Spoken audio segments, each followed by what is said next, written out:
Ito po lugar ko, napakainit. Pero dito sa taas ng rooftop ko ay malamig. Maraming puno kasi nakapaligot dito. Nakapalibot. May mga halaman ako. Binabasa ko ang semento. Malamig, malamig dito. Ay mga puno malalaki. Tapos mahangin dito, sarap ng hangin. Tapos sa likod namin ay may river drive.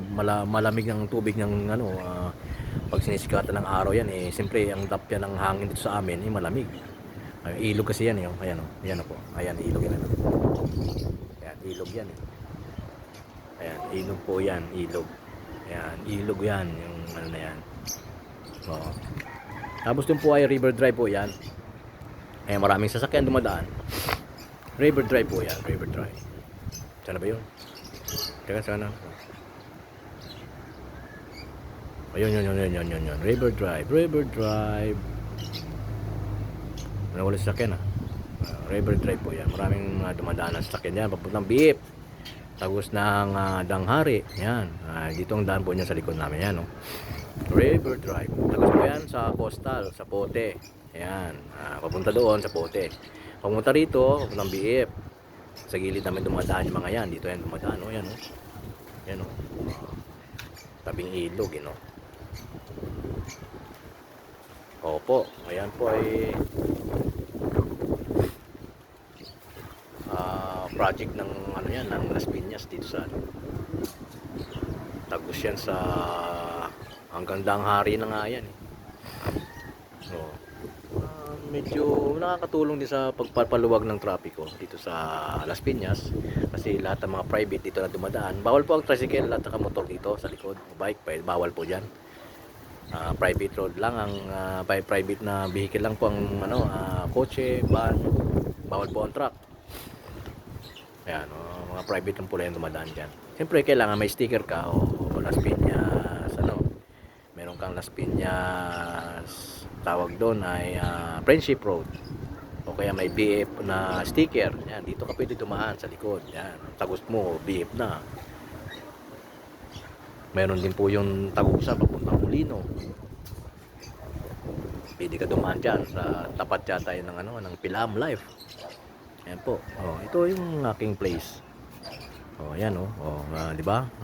Dito ako nagpapalamig ng ulo kapag nai-stress ako. Ayan, dito lang ako. Pag nai-stress, lalo na ngayon may trangkaso, ay sinisipon, kaya dito lang ako sa taas. Medyo malamig. Lalo na ngayon na ang heat index natin dyan ay napakalaki na. Maabot na ng 40. 42, 42, Las Piñas. Kaya dito sa taas, malamig. May mga halaman ako. Ayan, may mga nagdidiligan ko ng halaman. Ika nga, huwag mong diligan ang hindi mo halaman. Ayan lang po. Salamat sa pagpapanood ng aking video ito na may patrol hindi, ambulance yan. Share nyo po ang aking video. Sana i-follow nyo na rin. Thank you for watching and God bless you all. I love you. Sa lahat ng aking mga taga-suporta dyan, send na ng star. Tsaka tapusin nyo ang aking video. Bandang huli, malay mo. Bandang huli, malay nyo lang. Thank you. Ito nga ang place ko, di ba? Ganda. Sa lakas ng hangin, Ayun, ano mga halaman ko, hinahanginan. Pagka sinisipon, dito lang. Nakakawala ng stress pagka nandito ka sa taas. Ang laki ng bahay ito, ang ganda Ganda no? Ganda ng bahay na yan. Ito kasi. Alright guys, thank you and God bless you all.